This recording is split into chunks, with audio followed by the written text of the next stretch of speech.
రెండో టేబుల్ తీసేసారు. రెండో టేబుల్ ఏడైపా చాలా ఎన్ని కెమెరా తీసుకో ఏది అన్నది రెండు ఉంటాయి క్వాలిటీ లేదు రెండు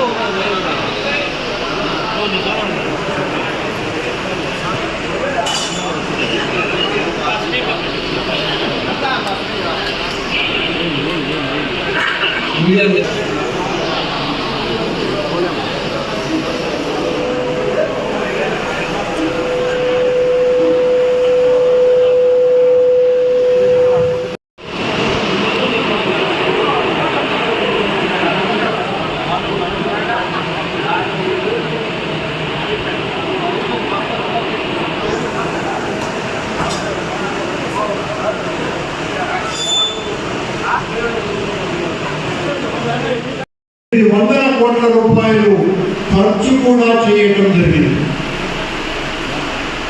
రాజశేఖర రెడ్డి గారు ఏ పథకాలన్నింటినీ తీసుకొని వచ్చినారో ఆ రోజున ఆయన జనయజ్ఞం తీసుకొని వస్తే ఆ తర్వాత ముఖ్యమంత్రి అయినటువంటి చంద్రబాబు నాయుడు వాటిలన్నింటినీ కూడా సమూలంగా ముఖ్యమంత్రి చంద్రబాబు నాయుడు రాజశేఖర రెడ్డి గారు రైతులందరికీ ఉచితంగా కరెంటు ఇవ్వాలి అన్నటువంటి నిర్ణయం తీసుకుంటే ఉచితంగా కరెంటు ఇస్తే ఉమ్మడి చిత్తూరు జిల్లా అధ్యక్షులు కరుణాకర్ రెడ్డి గారి ఆధ్వర్యంలో జరిపించడం చాలా సంతోషమైన ధన్యవాదాలు.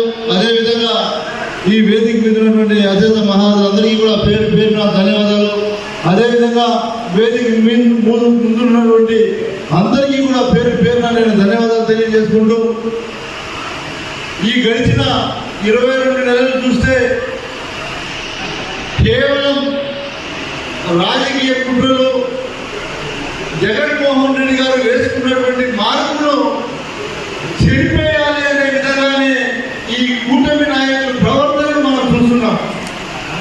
ఎందుకంటే జగన్మోహన్ రెడ్డి గారు 5 సంవత్సరాలు ముఖ్యమంత్రిగా ఉన్నప్పుడు మీరందరూ కూడా మీ ప్రాంతంలో మీ గ్రామాల్లో లేదా మీ పట్టణాల్లో జగన్మోహన్ రెడ్డి గారు ఒక మార్పు అనేది ప్రజల్లో కనిపించే విధంగా అభివృద్ధి కావచ్చు, సంక్షేమం కావచ్చు, అనేక విధాలుగా చిన్న పిల్లలు చదువుకునే స్కూల్ దగ్గర నుంచి రైతులు కావాల్సినటువంటి వసతుల వరకు ప్రతి ఒక్కటి కూడా జగన్మోహన్ రెడ్డి గారు ఆనాడు 5 సంవత్సరాలు నిరంతరం అప్పట్లో మనం అందరూ కూడా గమనించాలి.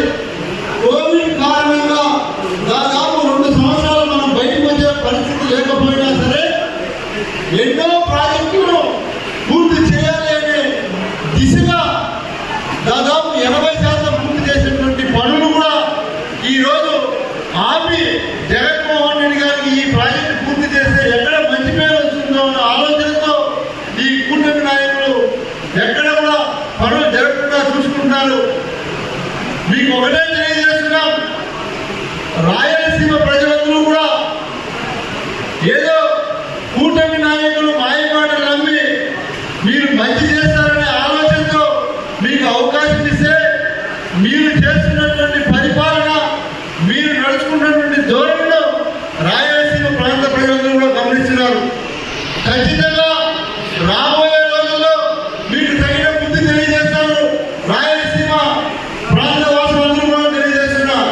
అదేవిధంగా వైఎస్ఆర్ కాంగ్రెస్ పార్టీ, అదేవిధంగా మన చిత్తూరు జిల్లా ఉమ్మడి అధ్యక్షుడు కరుణాకర్ రెడ్డి గారు, అదేవిధంగా పెద్దలు పెద్దిరెడ్డి రామచంద్రారెడ్డి గారు ఏదైతే మీరు నిర్ణయిస్తారో మీ వెంట మేము ఎంత దూరమైనా సరే నడవడానికి మేము సిద్ధంగా మీలో మేము కూడా కలిసి నడుస్తామని ఈ సభ ద్వారా మీ అందరికీ కూడా తెలియజేస్తూ ఈ అవకాశం కల్పించిన అందరికీ కూడా పెద్దలకు పేరు పేరున ధన్యవాదాలు తెలియజేస్తూ సెలవు తీసుకుంటాం.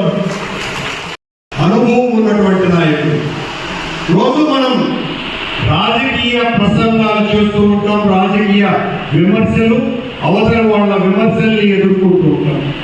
కానీ మనకు అవగాహన అన్నది చాలా అవసరం. ఈ రోజున రాయలసీమ ఎత్తిపోతల పథకం అన్నది ఏదైతే ఉన్నదో ఆనాడు ముఖ్యమంత్రిగా ఉన్నటువంటి మనందరి దైవ సమానుడైనటువంటి రాజశేఖర్ రెడ్డి గారు కర్నూలు దగ్గర ఉన్నటువంటి పోతిరెడ్డిపాడు 1000 క్యూసెక్కులకు పెంచాలన్నటువంటి నిర్ణయం తీసుకొని అమలు పరిచిన తరువాత అది కూడా సరిపోదు, రాయలసీమ వాసుల కడగళ్ళు తీరాల